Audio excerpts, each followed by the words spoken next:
empezamos la sesión el día de hoy. Doctores, el día de hoy vamos a trabajar beneficios penitenciarios. En verdad, doctores, hay mucho que decir sobre beneficios penitenciarios, ¿ya?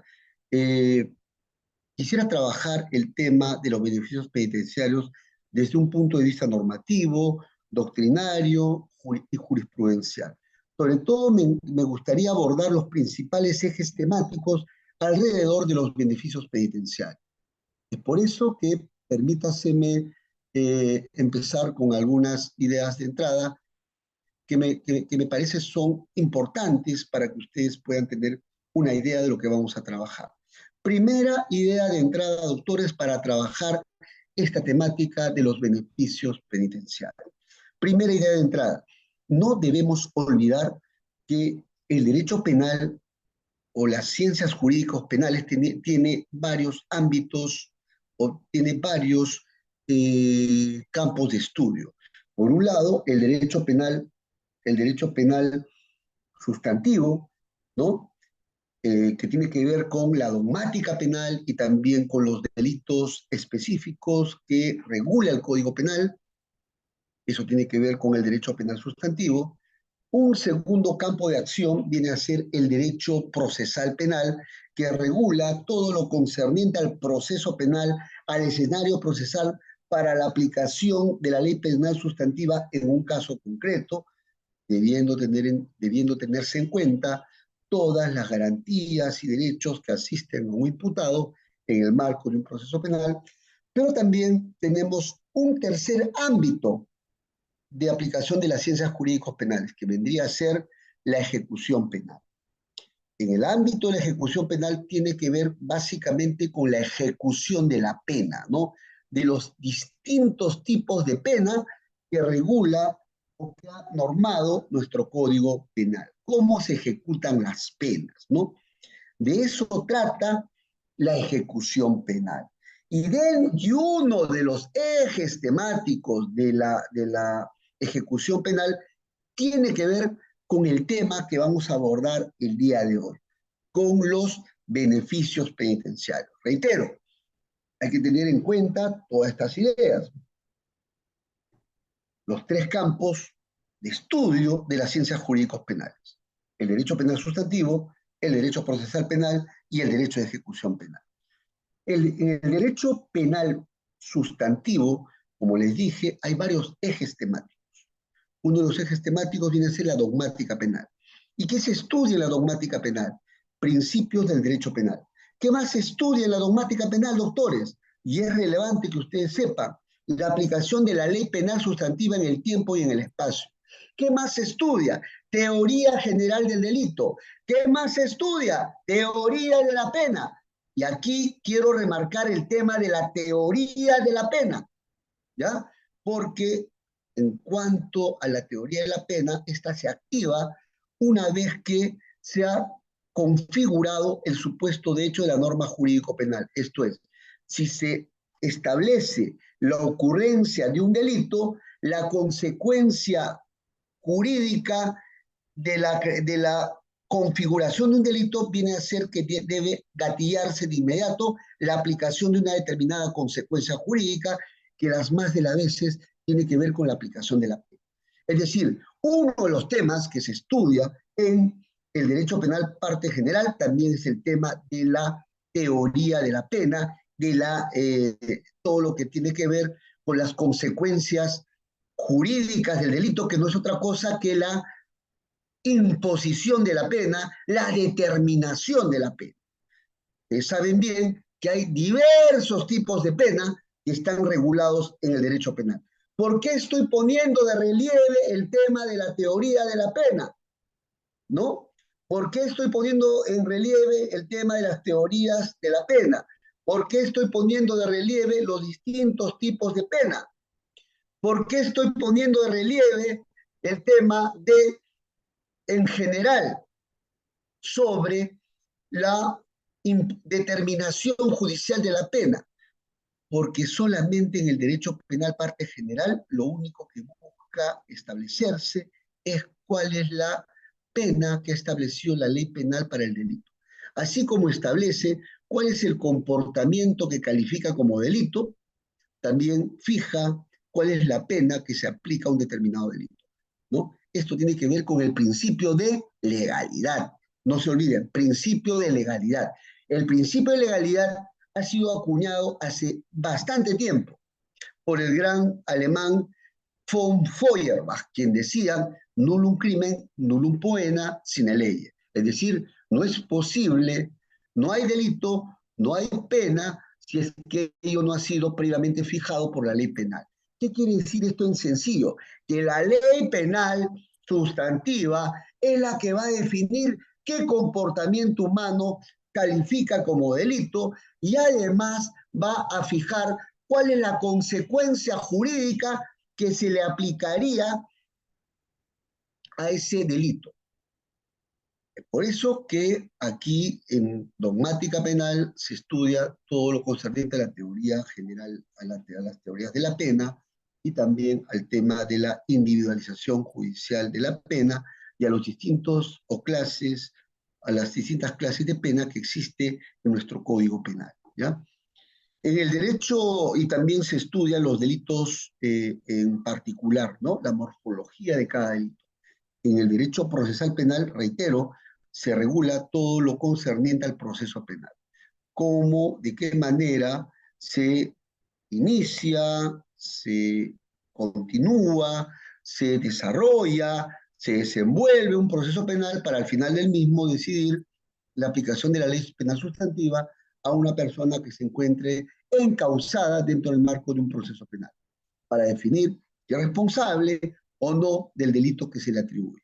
Claro está, ahí en el marco del proceso penal se van a evaluar diversos aspectos, ¿no?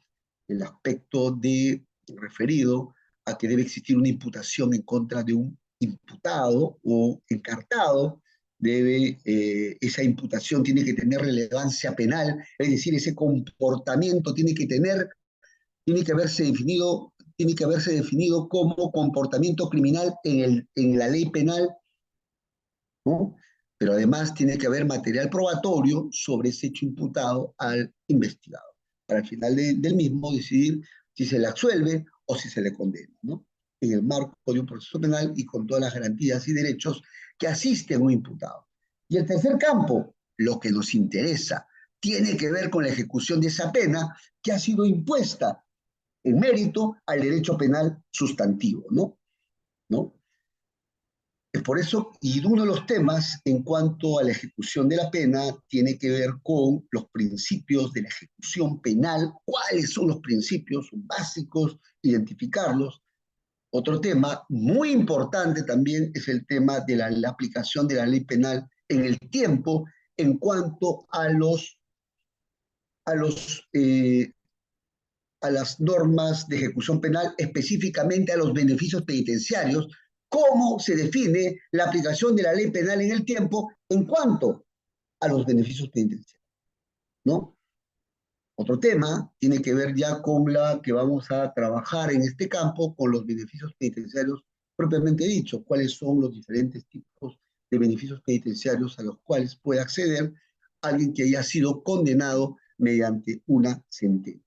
Bien, doctores, sin más prolegómenos entonces, como una segunda idea de entrada es que voy a trabajar algunos temas que sí me parecen sumamente relevantes. Y vamos a la primera diapositiva, doctores.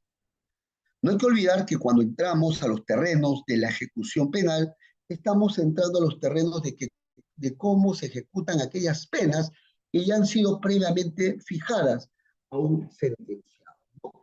Y esto nos lleva a tener en cuenta, de manera previa, a conocer cuáles son las penas que se pueden aplicar a una persona, al sujeto activo que ha cometido un delito. Esto está regulado, doctores, y por favor, para que ustedes me sigan, está regulado en el artículo 28 del Código Penal. En el artículo 28 del Código Penal, doctores, se han regulado los distintos tipos de pena que se puede imponer a una persona que ha cometido un delito. Artículo 28 del Código Penal. Allí se han definido los diferentes tipos de pena que se puede imponer a una persona que ha cometido un delito. Esa es la idea básica. ¿Y cuáles son estas penas que se pueden imponer a un investigado? Son básicamente 4. ¿Cuántos? Son 4. Pena privativa de la libertad, pena restrictiva de la libertad, pena limitativa de derechos. Y también tenemos la pena de multa. Reitero, tenemos la pena privativa de la libertad, las penas restrictivas de la libertad, las penas limitativas de derechos y la pena de multa. ¿Ya? Eso es materia del derecho penal parte general. Si alguien comete un delito, hay que imponerle una pena. Obviamente que hay que para dosificar la pena, para individualizar la pena en cada caso concreto, tenemos que seguir determinados principios y pautas para la aplicación de la pena. Este tema de la determinación judicial de la pena es todo un campo temático que merece también estudio y que ha sido también materia de un acuerdo plenario. Solamente para que tengan, por afanes informativos, a ver, vamos a hacer gimnasia, doctores. Voy a abrir el chat. Dígame, ¿cuál es el acuerdo plenario que regula la determinación judicial de la pena? Salió el año pasado, pista número 1. Vamos, para poder engancharnos.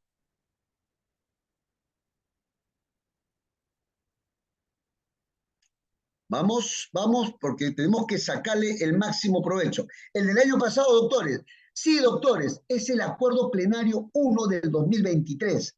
Exactamente, la Corte Suprema de Justicia de la República ha emitido el acuerdo plenario 1 del 2023, en la cual se han fijado las pautas para la determinación judicial de la pena, ¿no? Y aquí yo no voy a entrar en esa clase, solamente voy a dar una presentación panorámica acerca de eso. Existen dos, dos sistemas para la individualización judicial de la pena. Exactamente, ya me ganó el doctor Víctor Hugo Abanto. Iba a preguntar cuáles son los sistemas de aplicación de la pena. Por un lado tenemos la metodología del sistema de tercios, ¿no?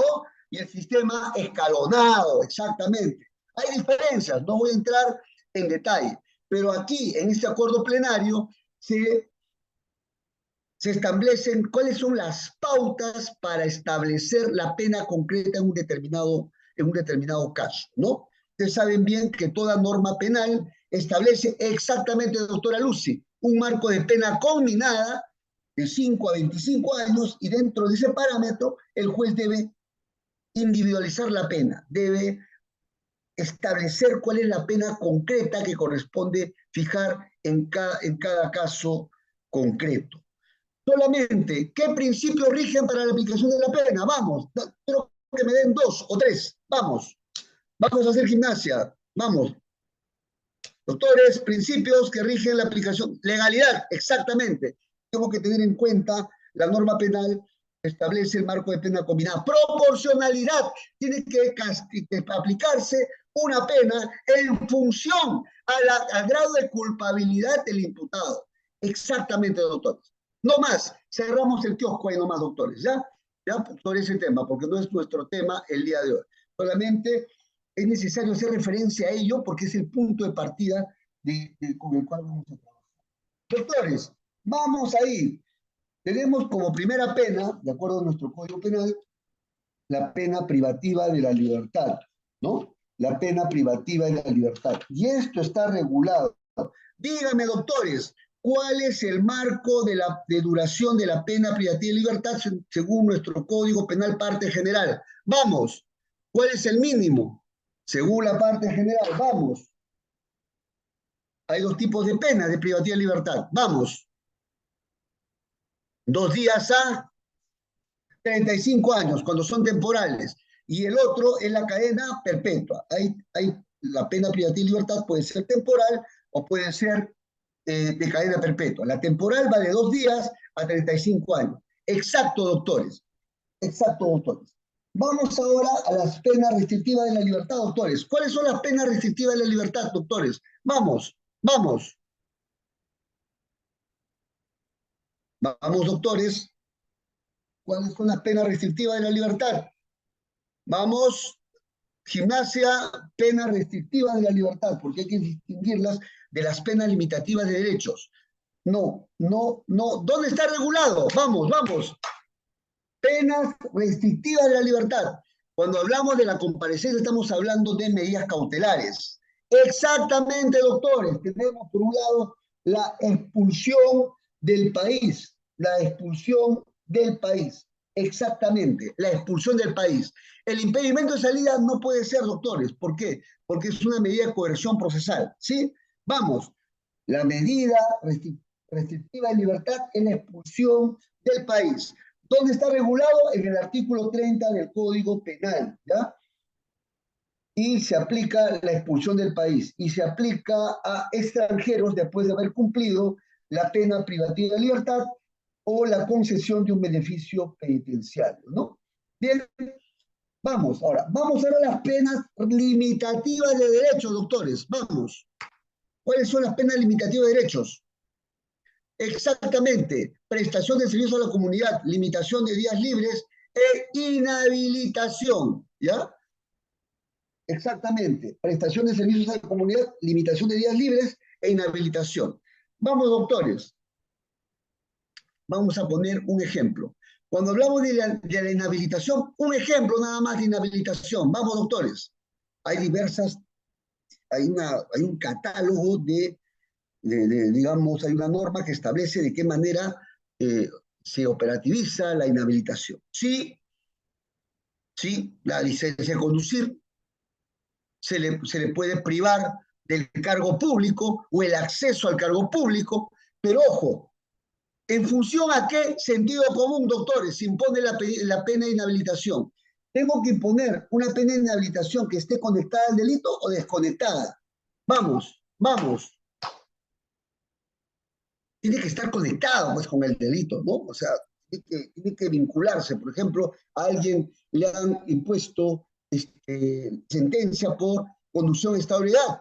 Algo se tiene que decir respecto a la inhabilitación de esa licencia de conducir que tenga, ¿no? Una inhabilitación, puede ser definitiva o temporal, ¿no? De acuerdo a lo que establece cada norma concreta, ¿no? Por ejemplo, esto de la incapacidad para ejercer la patria potestad. ¿Con qué tipo de delitos, doctores? Ya que el doctor Jean Benito Reyes, que nos saluda el día de hoy, nos ha mencionado este artículo. Claro, ¿en qué caso? Exactamente, tiene que ver con temas en donde el delito ha provenido, digamos, ha tenido como sujeto activo a una persona del entorno familiar, ¿no?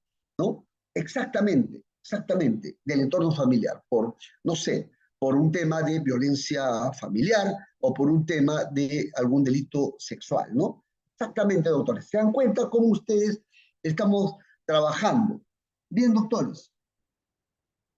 Eh, y finalmente, la pena de multa, lo que habíamos hablado. Entonces, terminando con ello, vamos a esto a compaginarlo con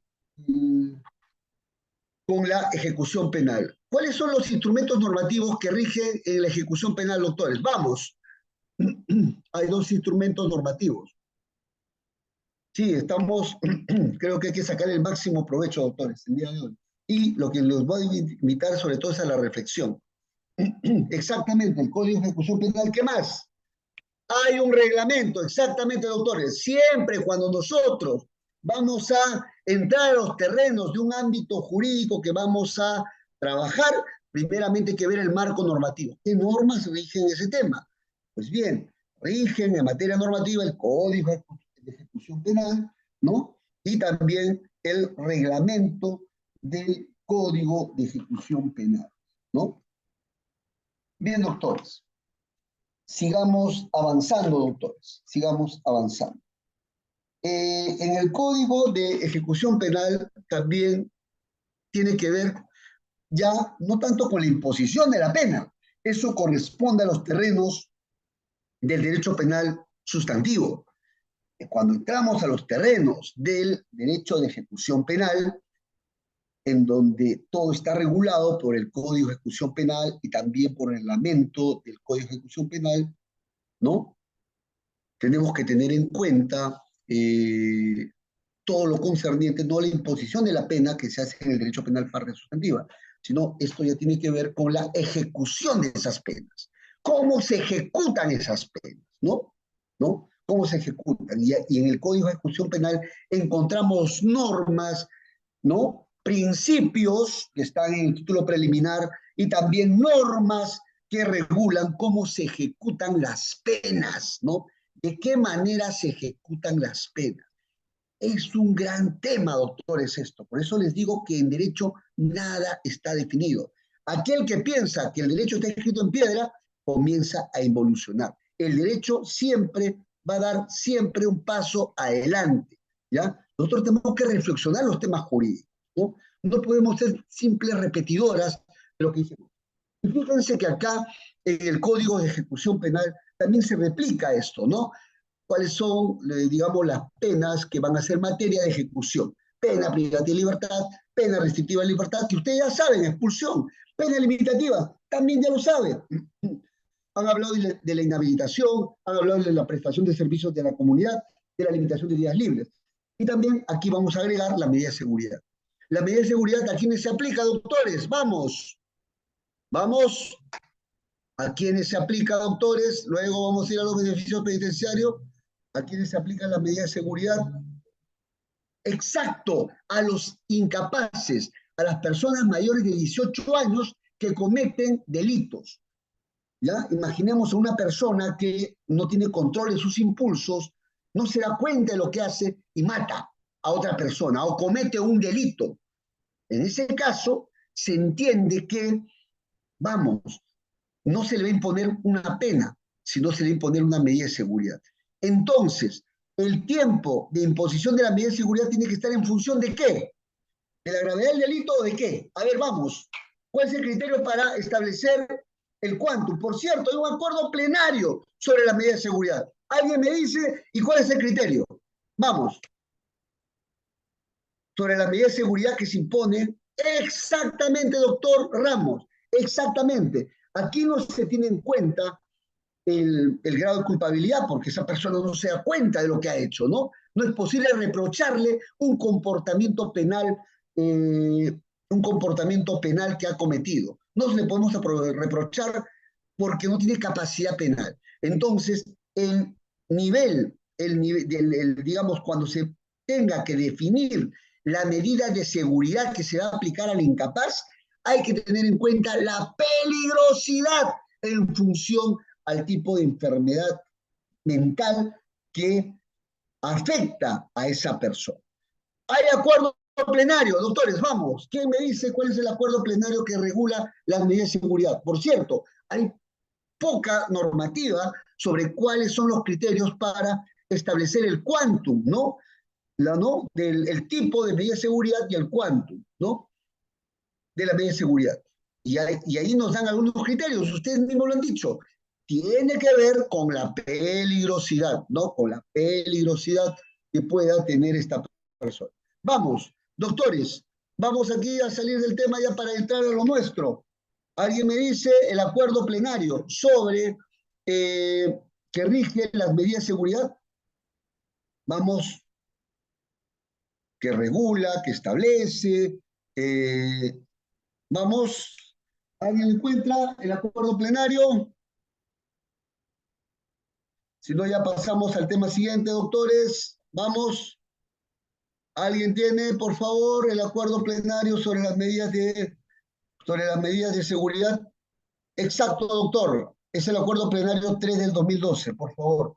Consulten. Allí se han definido las reglas operativas de cómo se impone. Si alguien algún día tiene un proceso penal que se sigue contra un incapaz que ha cometido un delito, pues bien, para el tema de la imposición del tipo y del quantum de la medida de seguridad que se le puede imponer, debe tener en cuenta este acuerdo plenario. Básicamente, a mí lo que me interesa es que usted tenga una idea, porque pase eso, ya pueden luego afinar los conceptos. La peligrosidad, ¿ya? pero siempre el nivel de peligrosidad, se dice, hay un criterio también, que no puede sobrepasar ad eternum la naturaleza del hecho cometido, ¿no? Así que son pautas que están reguladas o establecidas en esta jurisprudencia, ¿no? Bien, doctores, vamos a seguir pasando ahora, ¿ya? Sobre esta materia. Entonces nos vamos a ocupar en el derecho de ejecución penal sobre los tipos de penas, ¿no? Bien, doctor, bien doctores. Entrando ya a los terrenos de de la ejecución penal, no hay que olvidar que la ejecución penal tiene por objeto la reeducación, rehabilitación y reincorporación del penado a la sociedad. Esto ha sido enunciado en el artículo 2, título preliminar del Código de Ejecución Penal. Y este va a ser como una suerte de abrebocas para trabajar los principios que rigen la ejecución penal. Pregunta, ¿dónde están recogidos los principios que rigen la ejecución penal? ¿En qué parte de nuestro Código de Ejecución Penal? ¿Dónde lo pueden ubicar? Básicamente, eso lo pueden ubicar, doctores, en el título preliminar. Sí, en el título preliminar son los criterios rectores que van a regir la ejecución de la pena, ¿no?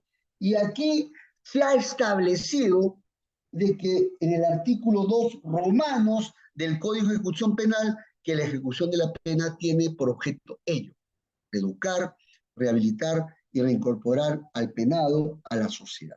Se entiende que la persona que ha cometido un delito es un enfermo, ¿ya? Porque ha quebrantado normas, es un enfermo de carácter social, ¿no? Y es porque no ha comprendido, porque no ha logrado entender a plenitud el carácter delictuoso de algunos hechos y a pesar de ello los comete. Es por eso que como se parte de la premisa que quien ha cometido un delito es un enfermo de carácter social, entonces, ¿qué cosa hay que hacer?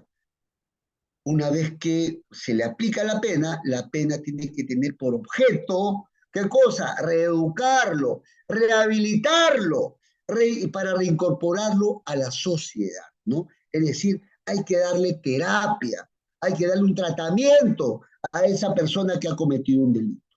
Pues bien, esta ustedes saben que hay varias teorías de la pena, ¿no?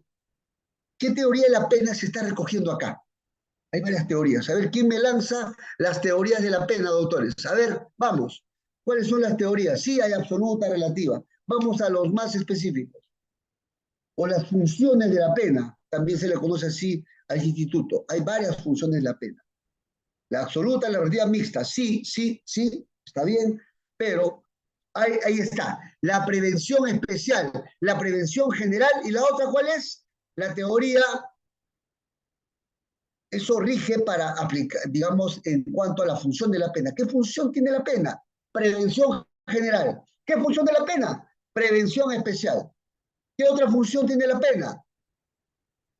Vamos, el ojo por ojo, diente por diente, ¿cuál es? ¿Qué función se cumple ahí? Vamos, derecho penal, parte general, y que también se replica acá. Se supone que retributiva, exacto, doctora Noelia, retributiva, ¿ya? Tenemos la teoría retributiva, es el ojo por ojo, diente por diente, es decir, se le tiene que castigar a la persona que ha cometido un delito con un quantum de pena proporcional a lo que al hecho delictuoso que ha cometido. Y también tenemos la teoría de la función de la prevención general. ¿Qué es la prevención general, doctores? ¿En qué consiste? Vamos. La prevención general. ¿Es de la teoría retributiva, doctor Jesús? Exactamente. Vamos. ¿Qué significa? ¿Cuál es el contenido de la prevención general? Que busca intimidar, exactamente, está dirigido a todos los ciudadanos. La norma penal, cuando sale, cuando se promulga y entra en vigencia, se entiende que está dirigido a todos los ciudadanos, con la finalidad de intimidarlos, de coaccionarlos, diría Zaffaroni, psicológicamente, para que no cometan delitos, porque si lo cometieran, podrían ser pasibles de penas altas, ¿no? Esto está dirigido a todos los miembros de la sociedad, ¿no? Es decir, se establece los niveles de pena o el quantum de la pena en función a que se busca disuadir a la gente a que cometa delitos.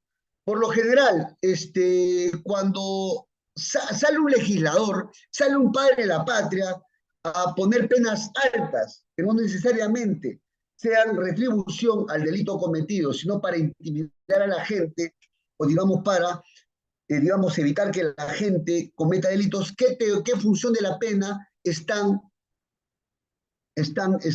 función de la pena están acogiendo? La función preventiva general. ¿Cuál es el peligro de la preventiva general? A ver, ¿cuál es el gran peligro? Razonemos, doctores. ¿Cuál es el gran peligro? ¿Cuál es el gran peligro? ¿Cuál es la gran crítica que se le puede hacer a esta función preventiva general? Cuando se ponen penas extremadamente altas para hechos que no merecen esa sanción. Exacto, doctores, la proporcionalidad. Y Zaffaroni llega a decir que eso puede crear incluso un estado fascista. Fíjense lo que dice Gran Zaffaroni. Y la prevención especial, ¿de qué se ocupa? De esto lo que acabamos de hablar hace un momento. Tiene que ver ya con el sentenciado, es decir, tiene que ver ya con la reeducación, rehabilitación, reincorporación. Se entiende que alguien que ha cometido un delito está enfermo y entonces hay que recuperarlo. ¿Para qué? De cara a que pueda reinsertarse nuevamente a la sociedad. Entonces, es por eso que en los establecimientos penitenciarios debe establecerse todo un programa digamos, de atención psicológica, de dar la oportunidad para el trabajo, para el estudio, ¿no?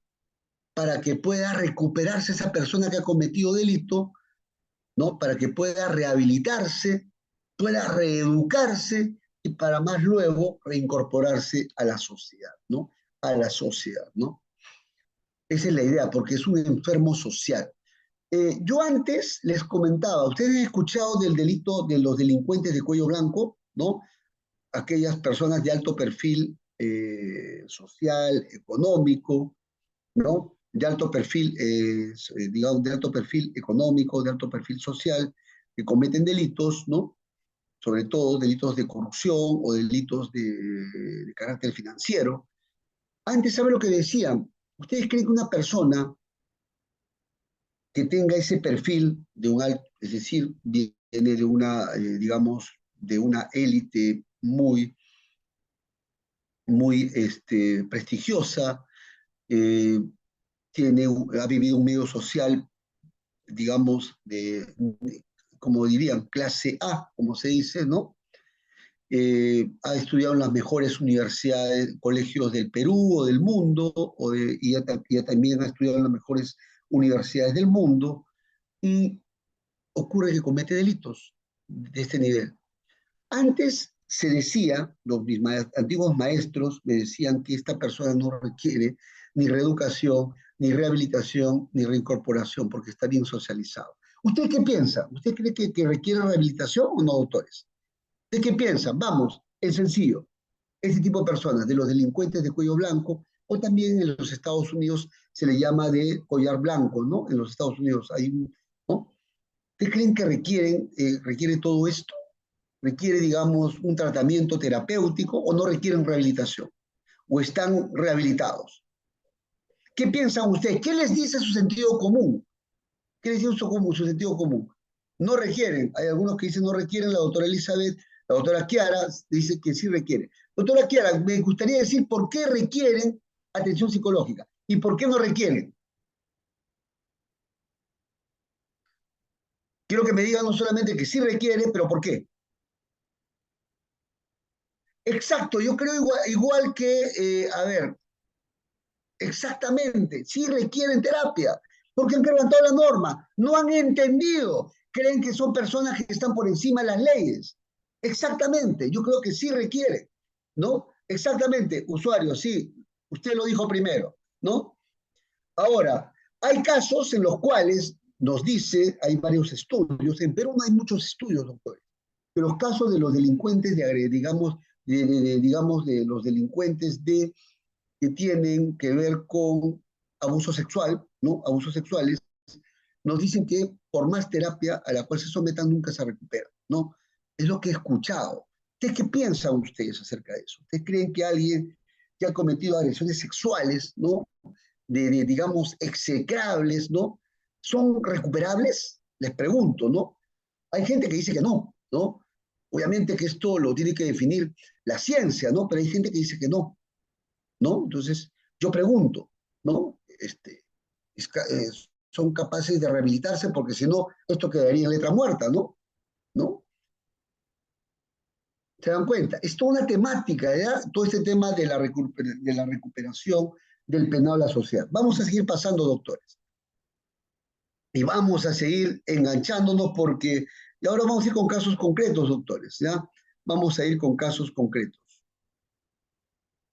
Vamos a ir con casos concretos y lo que quisiera un poco antes de ir a este tema, ¿ya? Que antes de pasar a ese tema, que es una temática que me gustaría compartir con ustedes, y me gustaría sobre todo ver los distintos beneficios penitenciarios que existen en nuestro Código Penal. Eh, Existen diversos beneficios penitenciarios, ¿ya? Se supone que la ejecución penal tiene que ver con la ejecución de la pena, pero existe también la temática de los beneficios penitenciarios, que es el tema que vamos a trabajar el día de hoy. Ya no quiero ya retrasar más la entrada a este gran tema, pero creo que toda la introducción era necesaria para una comprensión adecuada de toda esta temática, ¿no? Hay dos tipos de beneficios penitenciarios que prevé la ley peruana. Ustedes tienen ahí su Código de Ejecución Penal y su reglamento. Hay los beneficios intramuros, ¿no? Y los beneficios extramuros, ¿no? ¿Cuál es la diferencia entre los beneficios intramuros? Son aquellos beneficios penitenciarios a los cuales se accede al interior del penal. En cambio, los beneficios penitenciarios extramuros son aquellos que permiten la libertad anticipada del sentenciado. Por ejemplo, has sido sentenciado a 20 años y te permite salir antes de ese tiempo, antes de cumplir toda tu pena completa. Me explico, beneficios intramuros y beneficios extramuros.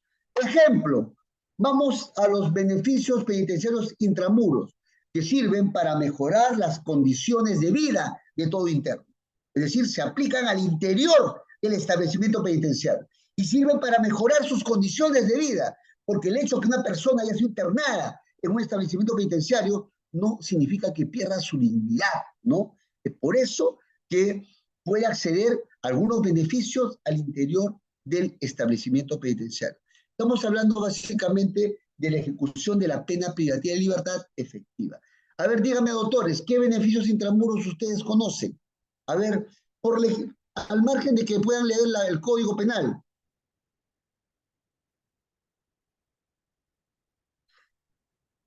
Exactamente, doctores. La visita íntima, el venusterio, exactamente.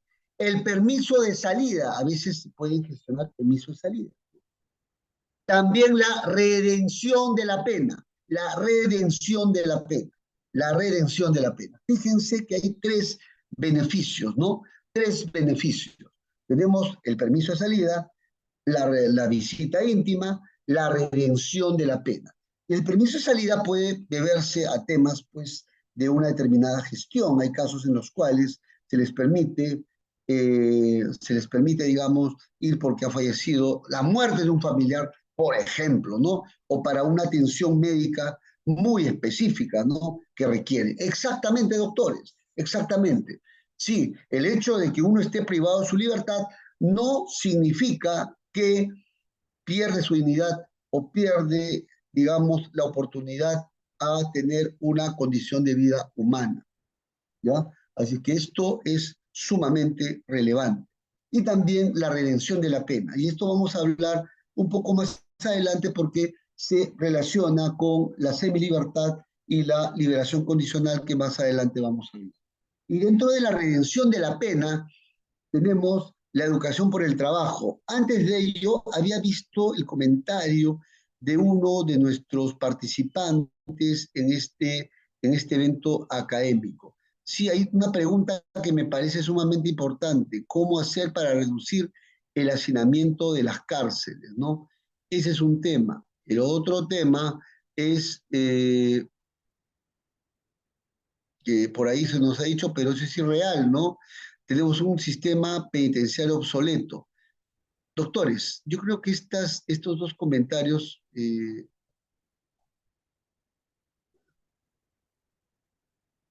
estos dos comentarios me parecen sumamente importantes. Acá el doctor Luis Enrique, por eso he tomado nota, nos dice que tenemos un sistema penitenciario obsoleto. Se ha convertido en la universidad del delito. Entran novatos y salen expertos. Sí, no hay que negar que la problemática de las cárceles es una problemática muy sensible, ¿no? Muy sensible. Y aquí quiero dejar en claro, no hay que olvidar que el objeto del sistema de ejecución penal es la reeducación, rehabilitación y reincorporación del penado a la sociedad. Y eso se hace mediante un tratamiento y de un sistema penitenciario, como diría el doctor Luis Enrique, para recuperar a esa persona, sanarlo y luego reinsertarlo a la sociedad, ¿no? Pero ¿qué ocurre? Tenemos un sistema penitenciario obsoleto, sí. Hay bastantes críticas que podemos decir, digamos, hacerle al sistema penitenciario. Uno, hay bastante corrupción dentro de los penales. Hay un tema se han detectado casos de policías que a quienes los presos le pagan para que les otorguen documentos de favor para que puedan salir anticipadamente o para que se les pueda gestionar un cambio de penal, o también para que puedan ingresar celulares o también materiales delictivos, droga, armas, qué sé yo, ¿no? ¿Se dan cuenta? Entonces, sí, esta es una realidad, ¿no? Del sistema penitenciario. Yo creo que en muchos años todavía no hemos logrado todavía superar este gran tema, ¿no? ¿No? La realidad es otra, como diría el doctor Salva, ¿no? Sí, es un tema que merece bastante reflexión, ¿no? Yo creo que vamos a examinar ahora si nuestro sistema penitenciario es un sistema penitenciario que está preparado digamos, recuperar a la gente, ¿no? ¿Estamos poniendo gente experta en estas materias o simplemente estamos rellenando de funcionarios que no tienen la experticia ni el entrenamiento como para recuperar a esta gente de las cárceles? Esa es la gran pregunta, creo yo, ¿no? Bien, ya nos han bombardeado con más preguntas, ya me he bajado. Sí, yo creo que debemos tener gente en el gobierno que, que diseñe un programa criminal serio, técnico, ¿no? ¿No? Serio y técnico. Y sí, el gran problema, por ejemplo, es que el que plantea aquí, fíjense este caso bien dramático, ¿ah? Robinson Salva, sobre presos en Lurigancho con cáncer y no tenían beneficios. Bien, aquí creo yo que se debe implementar o debe existir una asistencia social. Creo que existe una asistencia social, ¿no? Que, que se ocupa de brindar, me imagino, ayuda económica a aquellos internos que no tienen medios económicos, ¿no? Claro, imaginemos que alguien indigente además tenga un problema de cáncer. Creo que eso debe dar lugar a que haya cierto apoyo económico, claro está, en casos debidamente comprobados de gente con cáncer. Y creo yo que puede ser incluso pasible, ¿no? Estas personas con cáncer de acreditar primero su situación como corresponde, porque a veces se presentan documentos incompletos, ¿no? Inadecuados. Hay que hacer un estudio técnico para acreditar que en realidad tiene un cáncer y un cáncer terminal, ¿no? Para ver esa problemática. Por ejemplo, la problemática de un paciente con cáncer interno, creo yo que de establecer el nivel de gravedad de la enfermedad, ¿no?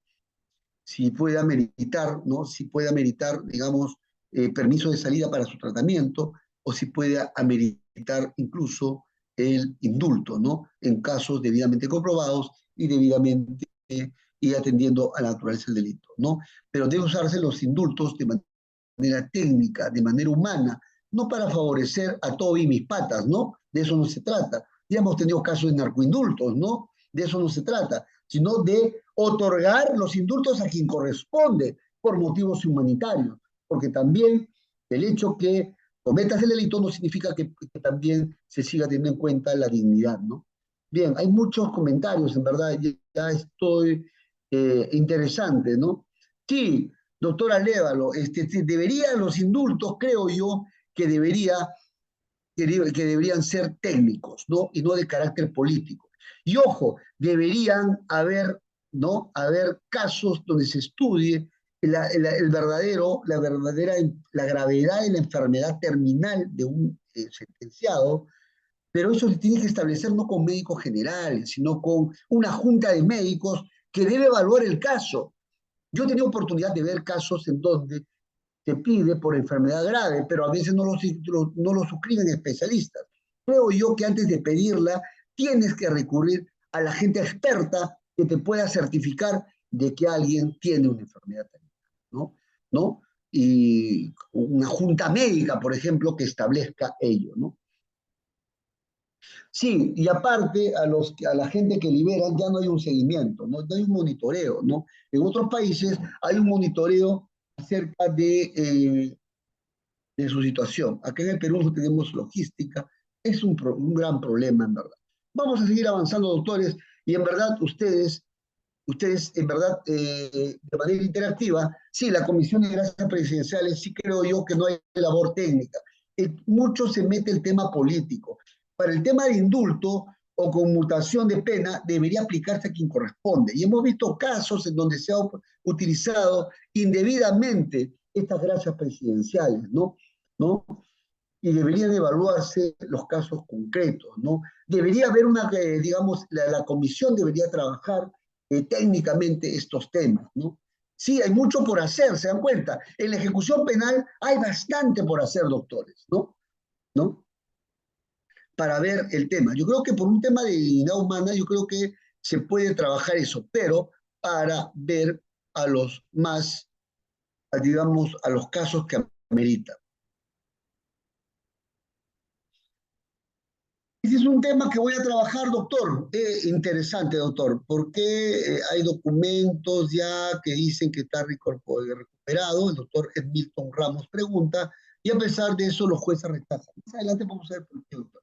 Digamos, estamos hablando de los beneficios penitenciarios extramuros, intramuros y extramuros. Los extramuros son aquellos que permiten la libertad anticipada, ¿no?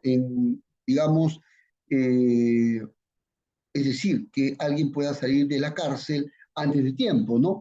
Recurriendo bien a la semilibertad o a la liberación condicional, ¿sí? ¿Ya? Entonces, vamos a seguir hablando acerca de eso y vamos a pasar de diapositiva, ¿no? Sí, doctores, lo que pasa es que a veces los informes que presentan no son rigurosos. Es por eso que interesa bastante el tema de la valoración de estos documentos. ¿Ya? La valoración probatoria, doctor, es una chamba que nosotros, los operadores de justicia, todos los días hacemos. Usted como abogado, usted como fiscal y usted también como juez, como magistrado. Todos los días hacemos valoración de pruebas. Para dictar una prisión preventiva o no, tiene que valorar pruebas. Para ver un arresto domiciliario tienes que ver pruebas, el documento médico. Igualmente, para decidir si escarcelas o no mediante un beneficio penitenciario, también tienes que valorar esos documentos. Y por eso que es importante el tema de la valoración de las pruebas, la valoración de esos documentos que se han emitido. Por eso que yo también recomiendo en esta parte, para efecto de la valoración de los documentos técnicos, por ejemplo, digamos, este texto de Carmen Vázquez, la valoración de las pericias. Yo creo que la valoración de estos documentos técnicos se valoran como una pericia, ¿verdad? Y hay varios criterios que hay que tener en cuenta. A veces estos documentos no son tan rigurosos y leyéndolos nomás uno se da cuenta que han sido otorgados de favor, ¿no? Cuando no hay coherencia entre el diagnóstico y la conclusión. No hay coherencia entre, digamos, las afirmaciones no están respaldadas por exámenes clínicos, por ejemplo. Tienen que ser muy cuidadosos con eso. Si tú vas a acreditar que tiene tu cliente una enfermedad grave, terminal, a punto de morirse, con riesgo inminente de muerte, documentalo de manera completa, con una junta médica que establezca ello de manera clara. ¿Ya? Yo les cuento un caso, ¿ya? En donde advertí una discusión entre un médico legista y un súper especialista. Les cuento que en una oportunidad pidieron permiso para salir al extranjero, para operarse, ¿no? De una operación expuesta al corazón de alta complejidad. Y resulta que, digamos, se presentaron dos documentos ¿no? Digamos, a la, para, digamos, para que se pueda decidir. Por un lado, presentó el imputado, que tenía un alto perfil económico y social, presentó un documento médico suscrito por el Maradona o el Pelé o el Romario en cardiología en Perú. El, el más capo, el capo Laoro en la materia en cardiología, reconocido nacionalmente en todos los medios académicos. Y él decía que este tipo de mal, este tipo de, digamos, de dolencia que tenía, ¿no? El imputado cardíaco requería una operación urgente en tal o cual hospital de los Estados Unidos. Y como contrapartida, la fiscalía nos trajo qué cosa? La opinión del médico legista, que era un médico general. Médico general. Obviamente que, obviamente que aquí la balanza está inclinada hacia un lado. Uno tiene que valorar, digamos, el grado. Hay varios criterios para valorar los documentos. Y eso también se aplica para los documentos penitenciarios cuando tú, como abogado, o tú, como fiscal, valores documentos, ¿ya?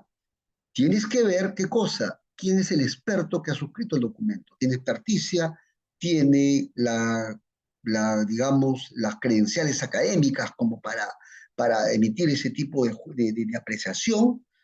Tienes que evaluar qué metodología científica ha utilizado, ¿no? ¿Qué información, qué exámenes clínicos respaldan lo que dice? El margen de error.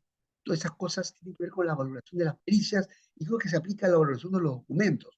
Les recomiendo, el doctor Reader seguramente le va a compartir en un momento. Tiene que ver con el manual de valoración de las pericias de Carmen Vázquez, por favor, ¿ya? Para que lo puedan ubicar. Doctor Reader, si tiene la amabilidad para compartirlo, ¿ya? Tiene que ver con la valoración de las pericias. Así que este es un documento importante. Nosotros valoramos, hay que valorar el contenido, porque tú puedes decir, sí, está suscrito por un técnico del INPE, pero no es fiable, pues, por su contenido, ¿no? Porque quien lo expidió no tiene las credenciales como para certificar, o porque no está sustentado, o porque es contradictorio, ¿no? Hay varios parámetros de evaluación de informes técnicos o científicos. ¿Se dan cuenta? Toda la problemática que esto importa, ¿no? Bien, doctores, vamos a seguir, doctores, vamos a seguir, ¿ya? Y ahora sí quisiera yo trabajar, a ver un momento,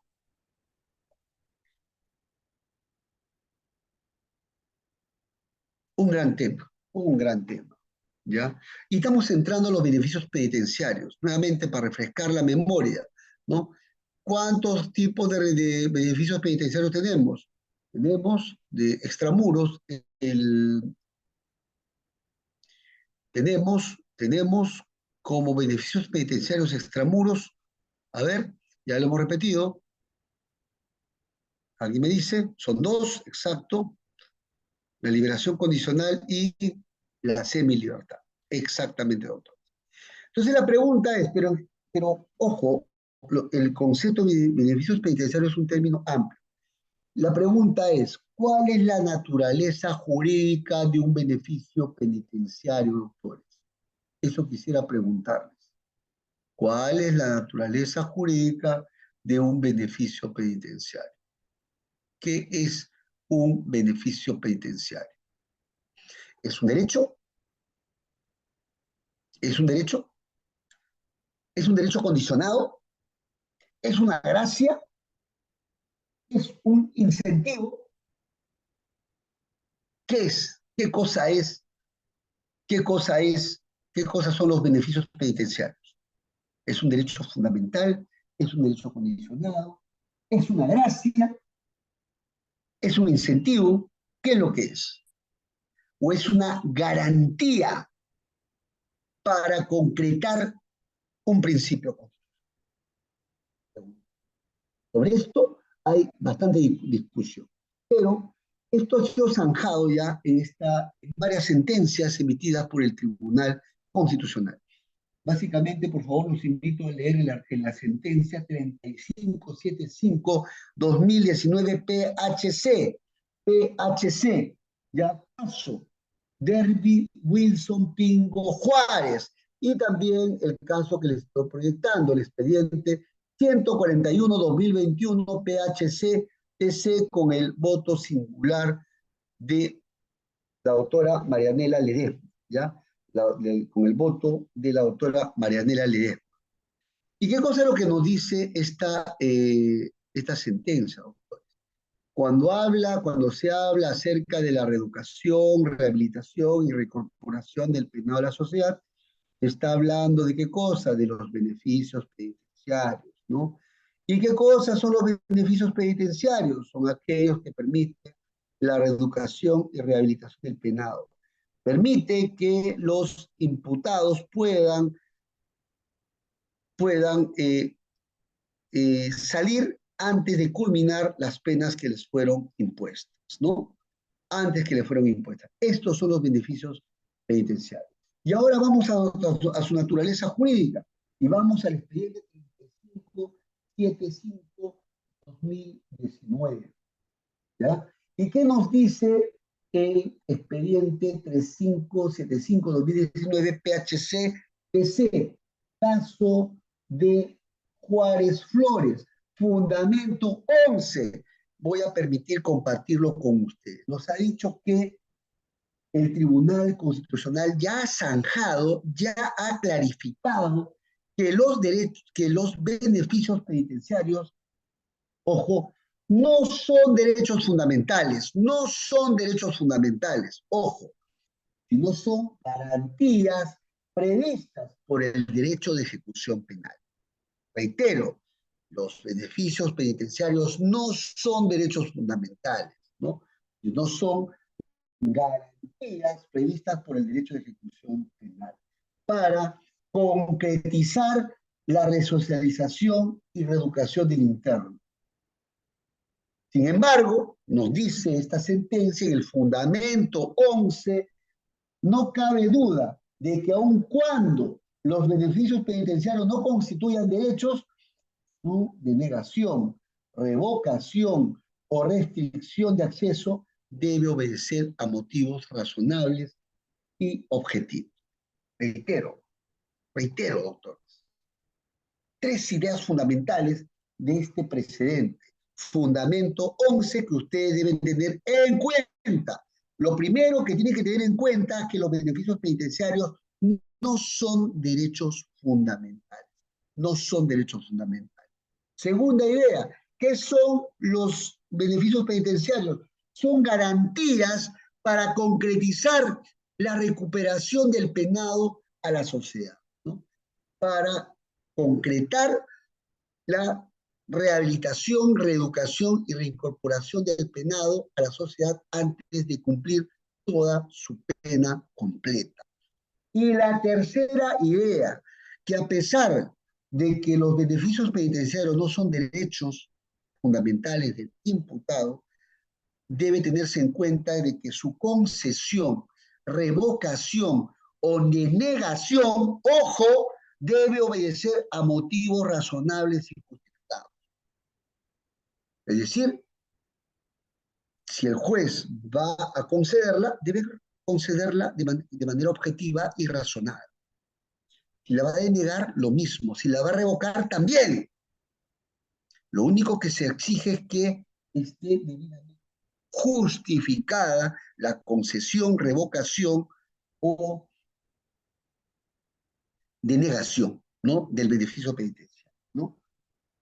Bien, doctores, y esto nos lleva a una interesantísima pregunta y quisiera que ustedes vean un poco para ir calentando motores, para entender un poco esta sentencia, ¿se acuerdan, no? De que el hacinamiento carcelario, ¿no?, constituye un estado de cosas inconstitucional, ¿se acuerdan, no? hay una sentencia que ha declarado eso, ¿no? El hacinamiento carcelario, porque se parte de la premisa de que nuestras cárceles están abarrotadas. Entonces, se ha establecido que el hacinamiento carcelario prácticamente ha generado un estado de cosas inconstitucional, porque prácticamente esa situación atenta contra la dignidad de la gente que está recluida en las cárceles e imposibilita también una adecuada recuperación, una adecuada rehabilitación. Un poco cuál es la lógica, cómo voy a poder yo, Estado, rehabilitar a los sentenciados si es que tengo un montón de gente dentro de los penales, gente abarrotada, no tengo la capacidad logística como para ocuparme de cada uno de ellos, para recuperarlo, para curarlo, ¿no? De esa enfermedad social que supuso la comisión del delito. Doctores, pero entonces, ¿cómo es que ha resultado fundada, les pregunto, esta sentencia del Tribunal Constitucional que declaró el estado de cosas inconstitucional y nos dicen que los beneficios penitenciarios no son derechos fundamentales? ¿Cuál fue el fundamento nuclear para amparar esto? Alguien me dice, por favor, pensemos, doctores, y luego nos vamos a la sentencia correspondiente. ¿Vamos?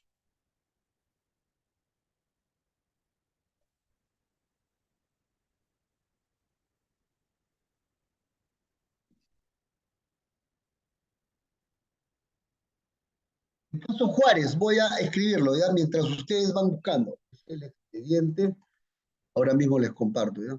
El expediente 3575-2019, PHC, Piura, ¿no? Piura. Ese es el caso, doctores, que los estoy compartiendo, ¿ya? Bien, vamos ahora a la sentencia que declaró el estado de cosas inconstitucional, doctores. El estado de cosas inconstitucional. Alguien me dice cuál fue la sentencia. Y ojo, fue el fundamento para que se dicten una serie de medidas legislativas para posibilitar la escarcelación de los internos, ¿no? Y para elevar la valla de las penas, ¿no? Para que cualquier persona no se vaya a las cárceles, ¿no? Solamente vaya la gente que ha cometido delitos graves. Vamos, doctores, vamos. ¿Cuál fue el fundamento entonces por el cual se concedió, ¿no? El estado de cosas inconstitucional? ¿Cuál fue el fundamento?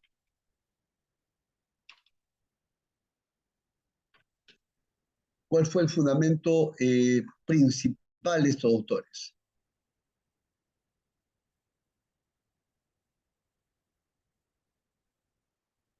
Efectivamente, doctores, ustedes me están ayudando. El expediente 5436-2014 PHC se estableció, se ha declarado el estado de cosas inconstitucional de los establecimientos penitenciarios por tener niveles de hacinamiento, demasiado hacinamiento en las cárceles, ¿no? En este caso, ¿qué cosa es lo que se evaluó? En este caso, lo que se evaluó fue un habeas corpus, ¿no?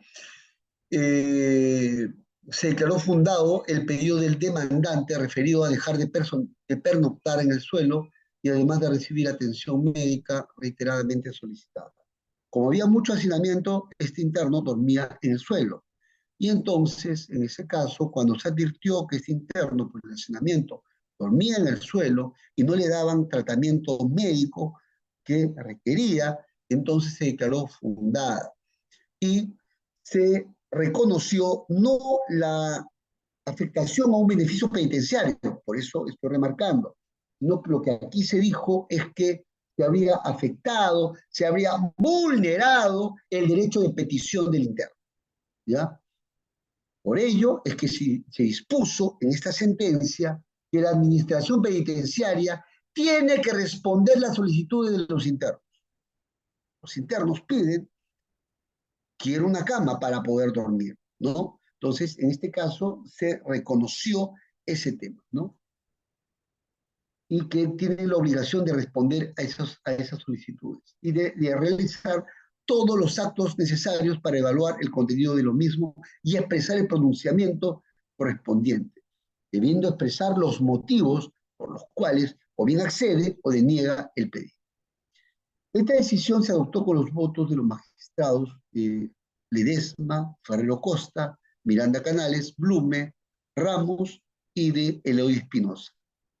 El tribuno Sardón de Taboada apoyó en parte la sentencia y votó en contra de lo que se refiere al estado de cosas inconstitucional, solamente para que tengan una idea. Entonces acá lo que básicamente se afectó es que no se le respondió al interno. El interno pedía reiteradamente, oye, estoy durmiendo en el suelo, no se le decía nada. Oye, necesito atención médica, y no se le respondía. Pues bien, acá se evidenció el hacinamiento carcelario, se declaró fundada, ¿no? Sí, yo creo que y por eso que se habla hoy en día se habla acerca de la construcción de más penales, ¿no? Y también de seguir implementando estas medidas de escarcelación.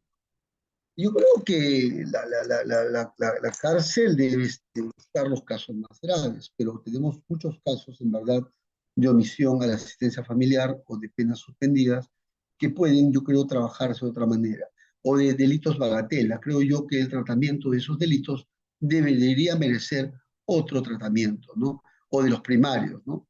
¿No? O de los delitos culposos, ¿no? Hay delitos culposos que a todos a la cárcel, ¿no? Y eso no creo que no amerita. Yo creo que debe haber otro sistema, ¿no? No sé, de intervención del patrimonio del imputado, ¿no? Sí, yo creo que debe haber un criterio técnico, a quién das libertad, a quién no das libertad. Yo no sé qué peligro procesal podría haber en alguien que ha cometido por negligencia un delito. En verdad no lo entiendo, o sea, salvo que se escape, ¿no? ¿No? Los casos graves sí deben merecer, ¿no? Temas de verdadera criminalidad organizada, ¿no? ¿No? ¿No? Y acá no interesa, o sea, sea delincuente de cuello blanco, ¿no? ¿No? Esto no interesa, requiere tratamiento. Gente que no respeta las normas porque tiene algún problema, así de simple. Yo no voy a comprar ese discurso que decía, no, porque ha estudiado en tal colegio, ¿no? Del highlight, ¿no? No merece tratamiento y ha cometido delitos. No, por el contrario, se ha quebrantado la norma, es algo que sí va a requerir tratamiento. Bien, doctores, vamos a seguir avanzando, en verdad, porque hay muchos temas que convoca la ejecución penal. Bien, vamos a seguir avanzando. Ahora vamos a la siguiente diapositiva, ¿ya? La siguiente diapositiva nos invita a un tema muy interesante, doctores, muy interesante, ¿ya? Yo creo que un tema muy importante para superar las cárceles son los grilletes electrónicos. Y es el monitoreo de los grilletes electrónicos. En el Perú, lamentablemente, yo me he encontrado con la amarga sorpresa de que en determinados lugares no funcionan los grilletes electrónicos. No funcionan, ¿no? Determinado distrito, no está en todo el país y requiere de una logística, una inversión grande, ¿no? ¿No? Para poder, no solamente significa ponerle grilletes, sino monitorear, ¿no? Yo creo que casos de mediana gravedad o baja gravedad, creo que deben ir directamente con grilletes electrónicos y ver la manera de intervenir su patrimonio para garantizar el derecho de la víctima, ¿no? Porque tampoco se va a amparar la política del perro muerto, ¿no? Del perro muerto, es decir, que no cumplan con sus obligaciones, ¿no? Sobre todo en un tema de delitos de homicidio por negligencia, de grandes accidentes de tránsito, hay que ver de qué manera se repara, ¿no? A las víctimas, ¿no? ¿No? Y establecer si hubo una infracción al deber de cuidado. Y el tema de los seguros, que deben obligarse, digamos, que debe implementarse, ¿no? Y que debe, digamos, monitorearse también. Bien, doctores, el otro tema que me parece fundamental, doctores, y este ya es un abrebocas, y en verdad la idea es sacarle, como se dice, el máximo provecho, tiene que ver con las leyes penitenciarias, ¿no? Con la aplicación de las leyes penitenciarias en el tiempo, con la interpretación de las leyes penitenciarias, ¿no? ¿No? Hemos hablado de que una cosa son las leyes penales sustantivas, tienen sus propios principios, No hay que olvidar que en materia de ley penal sustantiva, que en materia de norma penal aplicable en el tiempo, rige el principio de retroactividad. Es decir, se aplica la ley penal vigente al momento de los hechos de la comisión del evento delictivo. Y solamente se va a aplicar retroactivamente una ley posterior al hecho delictivo en el caso de que sea más favorable por aplicación de la retroactividad benigna. Por cierto, esto está consagrado en nuestra Constitución, ¿ya? En nuestra Constitución, ¿ya? Antes había en materia laboral y en materia tributaria. Hoy en día solamente se ha restringido al campo única y estrictamente penal, nada más, ¿no? Entonces, hay que ver ahora en cuanto a las normas de ejecución penal, cómo ocurre la aplicación de la ley penal en el tiempo, ¿no? Cómo se aplica la norma penitenciaria en el tiempo. A ver, vamos a algunas, ya vamos a aperturar el chat, ¿ya? El chat. Vamos. ¿Cuáles son los criterios? ¿Dónde está la norma para empezar de la aplicación de la norma penal en el tiempo en cuanto a las normas penitenciarias? Y sobre todo de los beneficios penitenciarios, doctores. Vamos. Se aplica la misma lógica que la ley penal sustantiva con las normas penitenciarias, sobre todo las que rigen los beneficios penitenciarios. Vamos. ¿Qué norma aplico?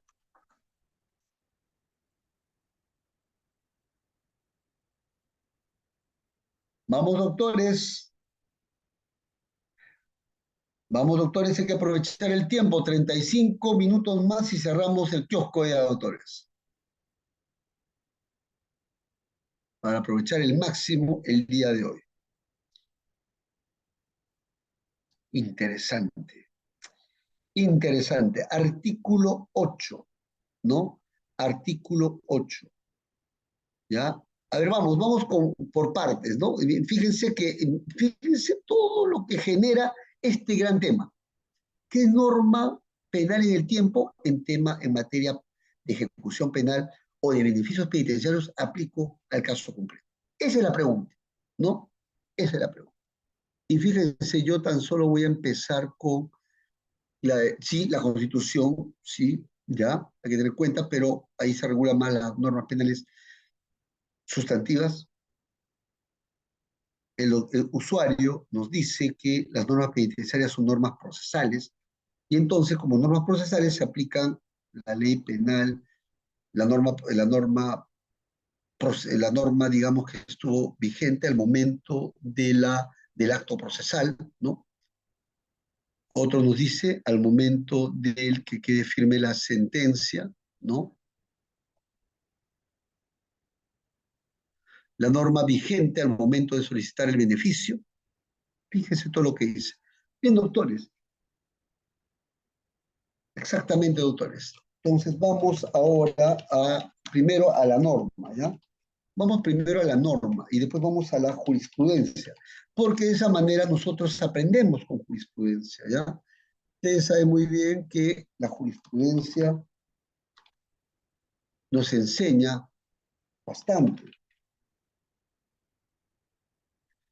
Y aquí les he traído, ¿no?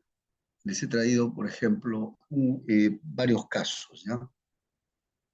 A ver, vamos a ver qué tema les he traído. A ver, por favor. Primero vamos a ir con la norma y luego ya eh, vamos a ir con dos, vamos a trabajar con dos documentos. Y voy a escribirlo en el chat ya para que ustedes también, para ir compartiéndolo, ¿ya? Es la casación, doctores, casación 65-2019, Lambayeque, Lambayeque, ¿ya? Entonces, primero vamos a ir a la norma, luego vamos a ir a esta casación de Lambayeque y luego a, eh, vamos a ir a el tema de este expediente, de este precedente que está en la diapositiva. Vamos primero al artículo 8. Efectivamente, doctor, hace un momento, cuando estamos hablando digamos, cómo es la norma penal, cómo es la aplicación de la norma de ejecución penal en el tiempo, Hay que tener en cuenta el artículo 8, Romanos, por eso que es importante, título preliminar del Código. La retroactividad y la interpretación de este código se resuelven en lo más favorable al interno. ¿Qué están aplicando acá? El principio de favorabilidad en cuanto a la retroactividad y la interpretación de este código se resuelven en lo más favorable al interno. Y aquí hay que distinguir dos tópicos, ¿ah? Dos tópicos. Por un lado, aquí se ha establecido el tema de la aplicación retroactiva de la norma de ejecución penal. Y por otro lado, es el tema referido a la interpretación de esa ley de ejecución penal, ¿no? ¿No? Es decir, ya hemos seleccionado la norma y hay que interpretarla. Y se entiende que debe interpretarse de la manera más favorable al interno, ¿no? Son dos cosas distintas. En el primer escenario, se entiende que se va a aplicar la norma de ejecución penal vigente, ¿no? Al momento que señala el acto penitenciario, ¿no? O el punto de referencia para la aplicación. Y solamente le vamos a aplicar retroactivamente la norma posterior en la medida que sea más favorable, ¿no? Pero entonces, ¿cuál es el punto de referencia? En la ley penal sustantiva, el punto de referencia es el momento mismo en que se comete el delito. Aquí, en materia de beneficios penitenciarios, ¿cuál es la ley penal en el tiempo? Y para ello, ahora sí, nos vamos a la casación 65-2019. ¿Me siguen, doctores? Vamos primero a la sumida, doctores, ¿ya? Para que ustedes puedan verlo. En la sumida a veces tenemos ya la respuesta. Los preceptos, beneficio penitenciario, ley en el tiempo. Los preceptos de ejecución penal pueden tener, señala, un contenido material y un contenido procesal, según se refieran a los aspectos materiales de la ejecución de las penas y medidas de seguridad o a las reglas de procedimiento y de jurisdicción y competencia para su dilucidación en sede jurisdiccional. ¿Qué nos está diciendo como primera idea de entrada, doctores, para clarificar el tema?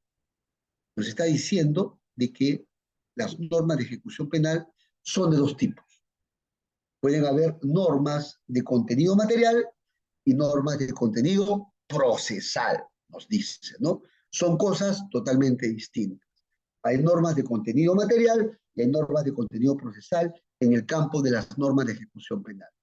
Obviamente que el tratamiento va a estar en función de si una norma es de contenido material o de contenido procesal. Sigamos. Estas últimas, sin duda, conforme a las normas de contenido procesal se está refiriendo, conforme al ámbito y función del derecho procesal, tienen como factor de aplicación la ley vigente al tiempo de la actuación procesal. Distinto es el factor de aplicación cuando se trata de disposiciones que regulan el aspecto material de un caso concreto, instituto de ejecución penal, como es el caso de los beneficios penitenciarios, que sin afectar la extensión de la sanción, suponen un acortamiento del tiempo de permanencia del interno en un establecimiento penal por producirse un adelantamiento en la excarcelación del mismo antes del cumplimiento definitivo de la condena. ¿Qué es lo que nos está diciendo, doctores? ¿Qué nos está diciendo? Que en materia de beneficio, de ejecución penal, hay dos tipos de normas. ¿Se entiende? Normas de contenido material y normas de contenido procesal, ¿no? ¿Cómo se define la ley penal en el tiempo de las normas de contenido material? Cuando ha ocurrido el hecho, el hecho. ¿Y cómo se define las normas de contenido procesal? Y eso está también en nuestro Código Procesal Penal. cuando se ha producido la actuación procesal. Es decir, la norma procesal vigente al momento de la actuación procesal. ¿Se dan cuenta? Entonces, cuando uno pregunta qué tipo de normas de ejecución penal tenemos, hay dos, materiales y procesales. En cuanto a la aplicación penal de la ley penal en el tiempo, en materia de normas materiales, rige la ley vigente al momento del hecho. Y en materia procesal, la ley vigente al momento de la actuación procesal. Y entonces viene la gran pregunta, y que también lo dice esta casación. ¿Qué hubo respecto a los beneficios penitenciarios? Y respecto a los beneficios penitenciarios, esta casación, ¿qué cosa nos ha dicho? Tratándose de los beneficios penitenciarios, es una norma de naturaleza material, es lo que ha dicho, de naturaleza material, ¿ya? Los beneficios penitenciarios están relacionados a que es una norma de contenido material. Por tanto, la definición de la aplicación de la ley penal en el tiempo va a regir los mismos principios que rigen para la ley material, para ley material. Entonces, el momento en que ocurre el hecho. Pero entonces, en materia penitenciaria, ¿cuándo es el momento en que ha ocurrido el hecho? Y aquí viene la tercera parte de esta casación que nos dice que debe entenderse por el momento en el cual ocurre el hecho. El hecho al que está referido se señala la ley de ejecución penal material se circunscribe, ¿ya?, precisamente al tiempo en que una ley definió la institución de ejecución penal concernida o fijó sus requisitos o presupuestos, cuyo momento, oído a la música, como dice el Beco, cuyo momento, ojo, es la fecha de la firmeza de la sentencia condenatoria cuando se inicia propiamente la regla jurídica penitenciaria. Esta es la regla general, según se indicó, incluso ya se había zanjado en el acuerdo plenario 2-2015, del 2 de octubre del 2015. Fundamento jurídico 11. ¿Se dan cuenta? Entonces, como se trata los beneficios penitenciarios de una norma de carácter sustantivo, entonces acá rige el momento de la ocurrencia del hecho. Y la ocurrencia del hecho va a definirse cuando, o se va a establecer cuando se define la fecha de la relación jurídica penitenciaria. Esto es cuando la sentencia condenatoria adquirió firmeza. ¿Ya? Bien, doctores, sigamos avanzando. Entonces vamos ahora a esta norma, ¿no? A esta norma. Entonces, ¿eso qué cosa quiere decir? Si hay una ley posterior, ¿no?, en materia de beneficios penitenciarios que da un mejor tratamiento, puede aplicarse retroactivamente, ¿ya? Por el artículo 8, porque tiene la misma naturaleza que una norma de carácter material. Bien, entonces vamos aquí a este otro expediente que les estoy mostrando, ¿no? Y que tiene que ver con la gran pregunta. Procede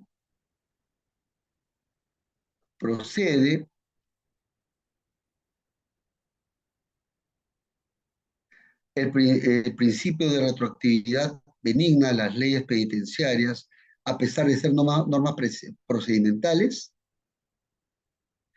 Yo creo que acá hay que distinguir en la pregunta. ¿Estamos frente a una norma de carácter material o procesal? Hay que distinguir, porque hay normas procedimentales. Si estamos frente a una norma material como el beneficio penitenciario, esto no rige. Porque eso está pensado para las normas de ejecución penal de carácter procesal. Ojo, de carácter procesal, ¿ya? No hay que olvidar acerca de eso.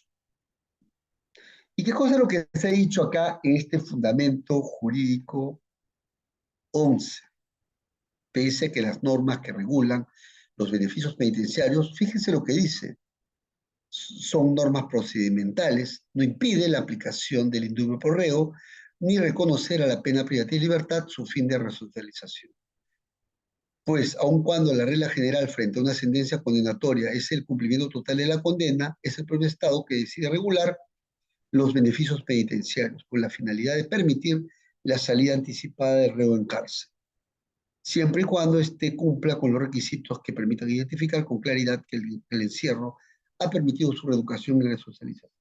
Yo creo que estas considerados son un poco discutibles, ¿ya? ¿Por qué razón? Porque hay que tener en cuenta que hay que distinguir la parte material de la parte procedimental. Ya hemos zanjado en la casación que acabo de darles que las normas que regulan el beneficio penitenciario son normas materiales y por ende importa el momento en el cual la sentencia condenatoria ha quedado firme. Por ende cabe la retroactividad. ¿Ya? Sigamos, doctores. Sigamos, doctores. Bien, acá un poco para hacer una cierta de síntesis, ya hemos dicho que no son hechos fundamentales, ¿no? Son garantías, ¿no? En la ejecución penal. Su fin es concretizar el principio de resocialización y reeducación, ¿no? ¿Sí? Bien, vamos a avanzar un poco más. Y vamos ya a entrar ahora sí a los beneficios penitenciarios. Básicamente son dos, ¿no? Y aquí hay que considerar, doctores, este tema es sencillo, doctor, de entender. A mí no me interesa tanto que ustedes me memoricen las cosas. Redención de la pena por el trabajo o la educación. ¿Qué significa esto? De que por un día de trabajo, ¿no? Por un día de trabajo, por un día de estudio, te van a, digamos, de que vas a redimir un día de pena a razón de un determinado número de días de trabajo o de estudio. ¿Ya? Esa es la idea.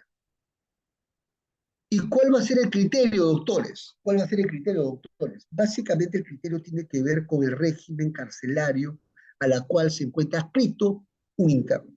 Ustedes saben que cuando alguien ingresa a un establecimiento penitenciario, de inmediato se produce lo que se denomina su clasificación. Se le debe clasificar al interno, ¿ya? Se le debe clasificar al interno. Y su clasificación obra se establece en función la clasificación del interno a varios factores que se evalúan. Uno es el tema de la naturaleza del delito y su carácter de reo primario o no, para determinar si va a un régimen cerrado, abierto, ¿no? De amplia seguridad, de mediana seguridad, de mínima seguridad, etcétera.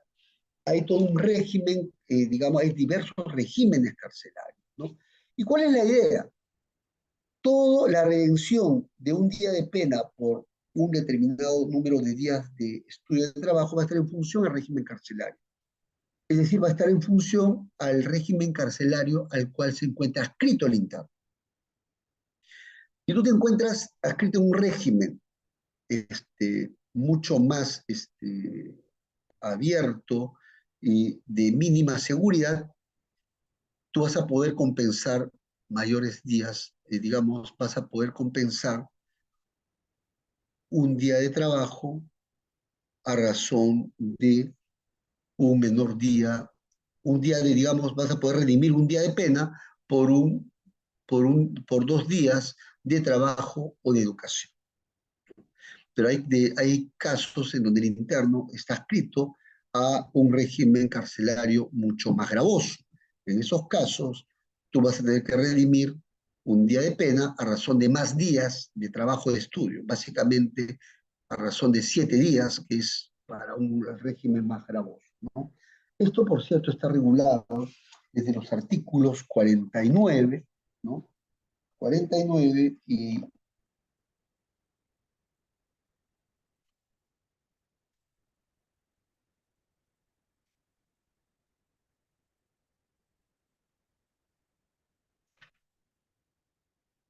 49 del Código Penal, del Código de Ejecución Penal, ¿no? Ahí se han establecido, ¿no?, las equivalencias, y eso es lo que vamos a establecer ahora, ¿no? ¿No? Las equivalencias. Un momento, por favor. Aquí vamos.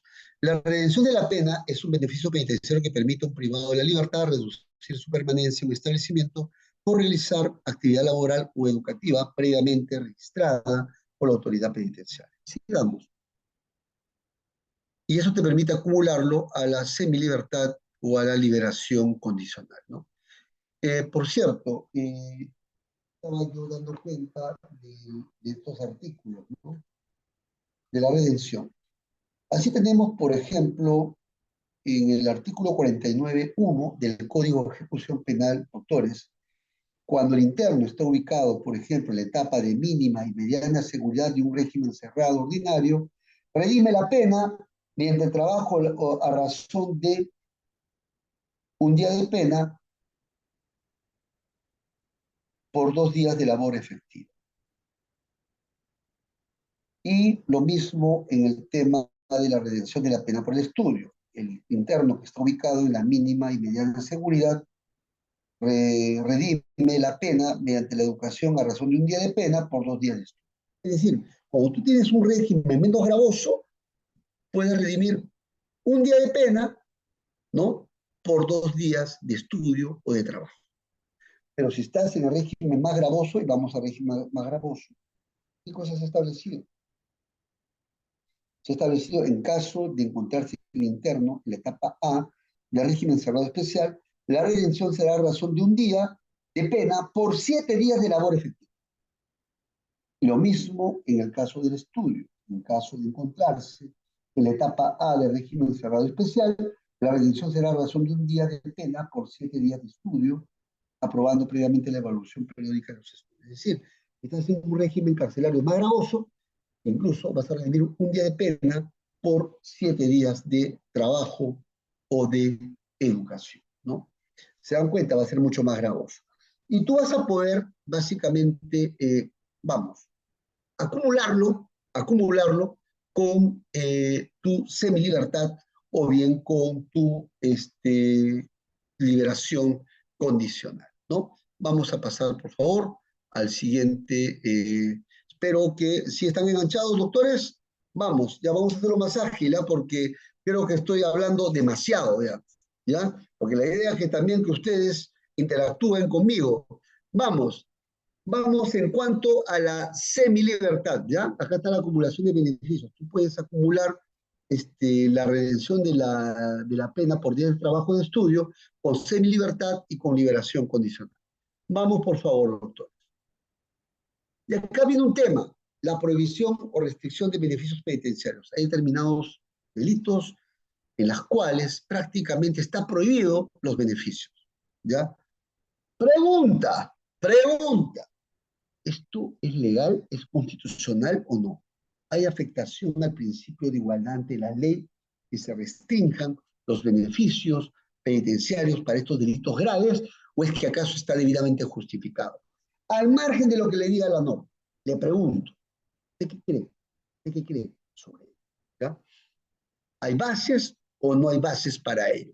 Y entonces, ¿cómo queda este discurso de la reincorporación del penal a la sociedad si es que le estás trabando, digamos, que acceda a beneficios penitenciarios en este catálogo de delitos graves? Esto lo dejo a la reflexión, ¿no? Y hay delitos en donde prácticamente hay otro tipo de delitos, ¿no?, que redimen a favor de 5 por 1 y de 7 por 1, ¿no? De acuerdo a otros beneficios penitenciarios de estudio o de trabajo. Bien, doctores, acá vamos avanzando, ¿ya? ¿Cuáles son los requisitos, doctores, en cuanto a de los beneficios penitenciarios? Bien, por lo general los requisitos son tener copia certificada de la sentencia. No hay que olvidar que para ejecutar la pena y para acceder a un beneficio penitenciario tienes que adjuntar tu sentencia. Es lógico. no tienes que tener otro proceso en juzgamiento o con detención, ¿no? Y también tienen que darte un certificado sobre el tiempo que has redimido por el trabajo o por la educación. Y también tu certificado de cómputo laboral o de estudio para hacer la disminución de la pena, ¿no? Para la semilibertad, ¿no? Es un beneficio penitenciario, ¿no? Que te permite egresar al penado antes de tiempo, antes de cumplir toda la pena, ¿no? Aquí, sobre todo, quiero detenerme en dos requisitos, ¿no? Bueno, son cuatro, pero quiero detenerme sobre todo en dos de ellos que me parecen fundamentales, ¿no? Que debes de cumplir con la tercera parte de la pena y también debes cumplir con pagar total o parcialmente la reparación civil. Por cierto, para efectos de acceder a la semilibertad, sobre todo, ¿qué cosa es lo que se exige? Básicamente, lo que se exige es que exista un pronóstico favorable, ¿no? Se entiende que también tienes que adjuntar todos los documentos relacionados a tu tratamiento psicológico que has tenido en el penal, ¿no? Para ver si ya estás preparado para egresar a la calle, ¿no? Antes del cumplimiento total de la pena. Y por lo general ahí se presentan informes psicológicos, informes sociales, que más o menos van a dar cuenta acerca del grado de recuperación del interno. Y estos documentos, como les decía hace un momento, deben ser valorados íntegramente, ¿no? Valorados exhaustivamente, ¿no? Porque el juez, evaluando eso, tiene que hacer un pronóstico. Es probable que este imputado, que este sentenciado, si le doy la libertad, va a seguir cometiendo delitos o no. Si tu pronóstico es que todavía no está preparado para salir, porque no está recuperado, pues bien, puedes tú denegarlo y puedes tú considerar que estos documentos, por más que hayan sido suscritos por varios técnicos, para ti no sean fiables, porque, digamos, no ha sido muy riguroso su contenido. Por eso que el tema de la valoración de los documentos, doctores, es sumamente importante. Hay veces en las cuales hay incoherencia entre las conclusiones y el cuerpo. Por ejemplo, he visto casos en donde en el cuerpo se habla de que el interno presenta un sinnúmero de problemas, que no controla sus impulsos, que es, ¿no? Que explota rápido, y dicen al final, pero está preparado para salir a la sociedad, ¿no? Cosas así. Hay contradicciones. Nadie busca que sean perfectos, ¿no? Y todavía en una situación, pero por lo menos tiene que decir algo, planteamientos coherentes. Se supone que la conclusión que pones tiene que responder a las premisas. Y finalmente, ya con esto, creo que vamos a cerrar el kiosco ya para ir a las preguntas.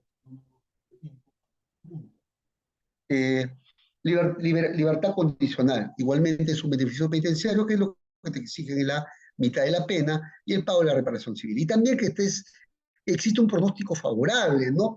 De que puedas egresar del penal antes de ¿no? Que sea, que se haga un pronóstico en base a la evaluación de los documentos de que no vas a volver a cometer delito. De eso se trata al final del día. Y es por eso que hay que evaluar exhaustivamente esto. Así que no se trata de comprar esos documentos o de que se emitan de favor, sino que además tienen que ser confeccionados con la mayor rigurosidad posible, ¿no? Ese es el tema, ¿no? ¿Ya? Entonces, aquí tenemos varios temas, ¿no? Varios temas a aplicarse, ¿ya? Bien, doctores, con esto voy a dar por finalizada. Voy a agradecer al CEO, al doctor Rieder, por haber tenido la amabilidad de brindarme esta oportunidad para dirigirme a ustedes. En verdad, yo eh, me he enganchado con la clase porque ha sido un feedback, de ida y vuelta, ¿no? A ver, vamos a ir con las preguntas, si lo tiene bien, doctor Rieder. Adelante. Muchas gracias, maestro. Y cómo no iniciar con este mes de noviembre con el doctor Richard Concepción Carguancho y su público que realmente está enganchado siendo feriado, pues, ¿cierto? Y teniendo 497, llegando a 520 conectados en su momento. Estimados colegas, en estos momentos vamos a dar pase a la ronda de preguntas. Los materiales se van a habilitar en el campus virtual Claro, para los matriculados, la inversión de 20 soles, tendría grabación, materiales de lectura. Dejan su número de celular solamente los que desean matricularse. En estos momentos voy a dar pase a la ronda de preguntas de inicio de mes. Ya saben, levantar su manito, tener cámara activa y debidamente sentados, estimados colegas, una pregunta por estudiante. ¿Sí? Adelante, Jefferson, por favor, una pregunta. Gracias. Muy buenas noches, doctor Reader, y muy buenas noches, doctor Richard Concepción Caraguancho. En sí, primero felicitar por una excelente ponencia. Y bueno, más que una pregunta, quisiera saber en cuanto a su opinión respecto, por ejemplo, sobre si las penas, ya que es un tema bastante problemático en la sociedad, si en verdad las penas deberían ser más extensas, es decir, deberían ser incluso con un periodo más largo, ya que, por ejemplo, incluso personas lo comparan de que en el sistema peruano debería ser igualito como el sistema de que está llevando el presidente Bukele, y esto más que nada como su comentario, su opinión respecto a ello. Muchas gracias. Excelente pregunta, en verdad. No hay que olvidar, por eso hay que volver siempre a los principios. Hace un momento explicábamos de que una de las funciones de la pena, una de las teorías de la pena, es la teoría de la prevención general, en donde se busca poner penas altas para coaccionar a la gente para que no cometa delitos. Pero esto tiene una gran crítica, y es que muchas veces afecta a la proporcionalidad, porque a veces se establecen penas que no guardan proporcionalidad o no guardan equivalencia con la naturaleza del hecho imputado. Y lo segundo que hay que tener en cuenta, para el diseño, creo yo, de las normas penales, para el diseño de las conductas que deben ser prohibidas y para también establecer el quantum de las penas, ¿no? Doctores, tenemos que tener gente técnica que promueva estas leyes. Lamentablemente los ministerios no tenemos esa gente técnica, ¿no? La mayoría de la gente está contratada digamos, son de confianza y generalmente no convocan a gente técnica. Se supone que deben haber criterios técnicos para diseñar el quantum de las penas, ¿no? Con estudios técnicos, ¿no? Con sustento teórico y teniendo en cuenta las políticas criminales y estudios de campo, ¿no? Si es bueno incrementar por incrementar el quantum de las penas, ¿no? Esto creo que debe hacerse con criterios técnicos. Siguiente pregunta, doctor. Muchas gracias, maestro. Estimado Camilo, buenas noches. Adelante, por favor, una pregunta. Y gracias quienes están dejando su número de celular en el chat. Mañana me estoy comunicando con ustedes. Adelante, doctor. Gracias. Gracias por el pase, doctor Rieder. Doctor Concepción, gusto saludarlo nuevamente. Gracias por su excelente ponencia. Doctor, si bien es cierto, usted ha indicado de que el juez razonadamente, ¿no?, debe evaluar el expediente y, bueno, en el caso que se presenta en la práctica, rechazarlo. Téngase en cuenta que para organizar el expediente técnico, como usted ha señalado, intervienen pues psicólogos, sociólogos, hay informes de los abogados, etcétera, etcétera. Su opinión, doctor, en lo que se concreta, ¿sería posible o existe un mecanismo, de acuerdo a su experiencia, que se establezca previamente, mire usted que existe un plazo para armar todo este expediente y que el señor magistrado, a su criterio, lo desestime? La pregunta viene en el sentido de que no podría haber un filtro previo de calificación de todo este expediente que permita evitar justamente o subsanar estas observaciones al expediente y que se dé el pase finalmente a la tan ansiada procedencia del beneficio. Gracias, doctor. Excelente pregunta, doctor. En verdad, varias cosas. En verdad, estas preguntas a uno lo ponen en verdad en situación muy compleja, muy difícil, ¿no? Lo primero que quisiera comentar es que yo debo remarcar el gran esfuerzo que hacen los internos para formar un expediente de semilibertad, un expediente de liberación condicional, ¿no? Hacen bastantes esfuerzos porque hay que tramitar bastantes documentos, ¿no? Hay que solicitar copias aquí y allá y someterse a los exámenes correspondientes. Sí, y creo yo que aquí es importante que el juez, cuando evalúe, tampoco lo va a desestimar por capricho. Y aquí voy a remarcar lo que cité hace un momento en un precedente jurisprudencial, que si bien los beneficios penitenciarios no eran un derecho fundamental, eran más que todo una garantía, eso no impedía, decía, que toda persona que pida un beneficio penitenciario no obtenga una respuesta objetiva y razonada, una respuesta fundamentada o debidamente justificada. La idea es que tampoco se van a rechazar por rechazar. Yo rechazo porque rechazo. Yo me opongo a esa pregunta porque me opongo. He escuchado ese criterio y eso no va, ¿ya? Tiene que haber un motivo fundado para desestimar, ¿no? Para desestimar o para conceder el beneficio penitenciario. Por eso es que es materia de evaluación judicial.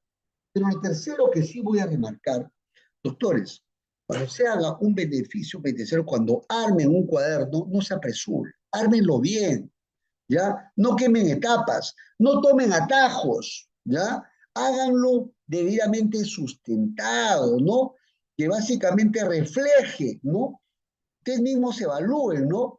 Evalúen digamos, todos los antecedentes de tratamiento terapéutico de carácter psicológico, si esto da o no da para un tratamiento, digamos, para un beneficio penitenciario. Si ustedes piden el legajo de su patrocinado y advierte que ha tenido bastantes problemas en el penal y de que todavía tiene serios problemas en el control de los impulsos, vean ahí como una debilidad, ¿no? Vean de allí como una debilidad, ¿no? Y que sea ese un motivo para que puedan trabajar en esos momentos. Por eso que yo creo que los beneficios penitenciarios no se empiezan a trabajar, doctores, y esa es mi recomendación. No se empiezan a trabajar el día en que tú vas a pedir el beneficio penitenciario o consideres que ya tienes el tiempo. ¿Sabes desde cuándo debes empezar a trabajar los beneficios penitenciarios si que quieres acceder de manera correcta, ¿no? De manera adecuada, de manera técnica, fundamentada, desde el día de que se le impone la pena al sentenciado. Desde ese día debes empezar a trabajar en el beneficio penitenciario. Claro, ver si cabe o no el beneficio penitenciario, porque hay delitos en los cuales no procede. Y lo segundo que tienes que ver, ¿qué cosa tienes que ver? Tienes que trabajar a partir de ahí, porque a partir de ahí tienes que comenzar a hacer un seguimiento sobre el tratamiento terapéutico respecto al control de sus emociones. Es un ingrediente, un tema fundamental que se evalúa de cara a decidir si se dispone que siga en el penal o si debe egresar. Bien, otra pregunta, doctor. Muchas gracias, maestro. Estimado Víctor, ¿cómo está? Qué gusto saludarlo. Adelante, por favor, una pregunta. Gracias. Doctor Carguancho, buenas noches, excelente exposición. Ese de los beneficios para los reos en tema de los reos que tienen enfermedad terminal, ¿no? Usted mencionó que hay que evaluar médicamente, pero puede ser también, aparte de la junta médica, la historia clínica y un especialista oncólogo, ¿no? Para la evaluación coherente y para que no haya falsedad genérica de documentos. ¿Será cierto eso, doctor? Disculpe. Excelente pregunta, doctor. Doctor Víctor, excelente pregunta. Creo yo que tenemos que sacar el máximo jugo a estas horas que nosotros estamos compartiendo en este chat. Y creo yo que, doctores, no se desesperen por tener un informe médico del médico general del penal, en la cual te diga, esta persona es un enfermo de cáncer terminal y pronto va o tiene problemas serios. ¿Por qué? Porque sencillamente él no ha hecho los exámenes clínicos, ¿no? Correspondientes. Yo lo que digo, y es por un tema de humanidad, y porque es lo correcto también, y porque es lo correcto, doctores, tienes que necesariamente contar con la documentación completa. ¿Qué mejor que presentar un informe, una junta médica de un hospital que te haya dicho, esta enfermedad es grave, terminal, y avisoro que ese es digamos, la evolución y pronto va a fallecer o el riesgo inminente de muerte si es que sigue en el penal. Fíjense. y sustentado por una historia clínica y fundamentado con las historias clínicas y por expertos en la materia. No busquen obtener el informe médico de, digamos, de ese nivel de complejidad del médico del penal, que ni siquiera es especialista. Él a lo máximo que te puede dar son algunos alcances mínimos, ¿no? Porque tan solo la más de las veces hace exámenes físicos. Por eso que hay que documentar bien los temas. Siguiente. Muchas gracias, maestro. Tenemos a Guillermo Salas y a Homero Ramos, pero no tienen cámara activa. Y saben, estimados colegas, tienen que tener cámara activa para darles pase. Estimado Homero Ramos, buenas noches. Adelante, por favor, una pregunta. Gracias. Doctor, buenas noches. Aunarme a las felicitaciones de todos los que me antecedieron por la exposición, por la cátedra brindada. Doctor, usted hizo o mostró una relación de títulos que no les comprende los beneficios penitenciarios. Dentro de esto están los títulos contra la libertad sexual. Pero usted ha señalado que esto va en contra del principio constitucional de igualdad contra la igualdad de todas las personas, ¿no? Bien. En el caso que uno lo presentara, ¿sería posible que un juez, aplicando la Constitución, podría ampararla? ¿Sería posible esa situación? O en su defecto, si no es posible, ¿a qué beneficio podría ampararse un condenado? Doctor Romero, excelente su pregunta, doctor. Yo lo que dije es que sobre ello hay dos posiciones. Hay una posición que señala que en ese tipo de delitos no caben los beneficios penitenciarios, es improcedente de plano. Hay otra posición que se pregunta simplemente, ¿no? Que abre la posibilidad, ¿por qué restringirse beneficios penitenciarios en contra de determinados delitos? ¿Acaso eso no atenta contra o bloquea la posibilidad de que alguien pueda reinsertarse antes de tiempo a la sociedad?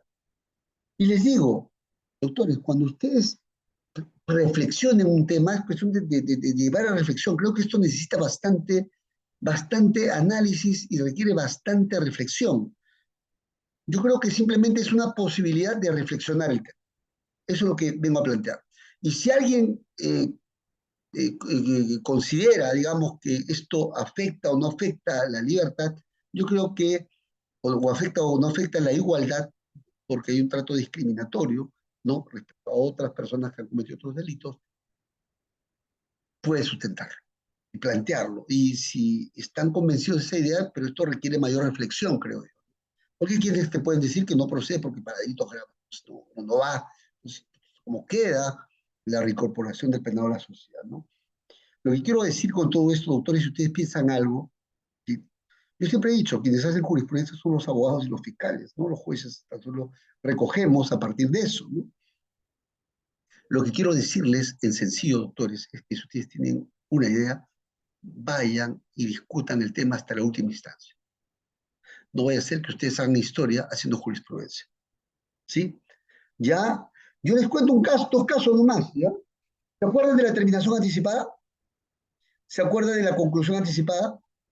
En donde se estableció que no caben delitos de crimen organizado ni caben delitos de violación sexual, ¿se acuerdan? ¿Qué dijo la casación?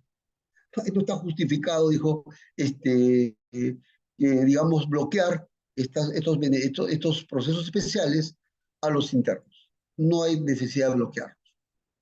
Y que eso afecta contra la igualdad. Es por eso que ahora se aplica. Entonces yo pienso, ¿no? ¿Acaso eso también no podía hablarse de los beneficios penitenciarios? Pregunto. Bien, doctor Rieder. Muchas gracias, maestro. Tenemos a Flor de María, pero no tiene cámara activa, estimados colegas. Bueno, siendo las 10:33, veo que no hay ninguna pregunta adicional, estimados colegas. Y ya para ir cerrando también la sesión, y justo el doctor nos ha dado la posibilidad de compartir sus amplios conocimientos con nosotros, pero comparto también, seguimos aprendiendo entre todos. Estimados colegas, este es el diplomado Y doctor, ya para ir finalizando, justo usted ha dictado sobre criterios de procedencia de beneficios penitenciarios.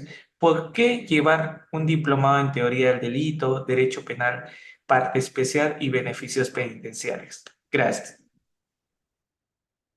Voy a aprovechar el pánico con su venia, doctor Rieder, para... Hay una pregunta, solamente para ir a responder nada más, una pregunta que he visto en el chat. Y creo que si mi batería se está bajando. Un momento, por favor, mejor que tengo. Ya.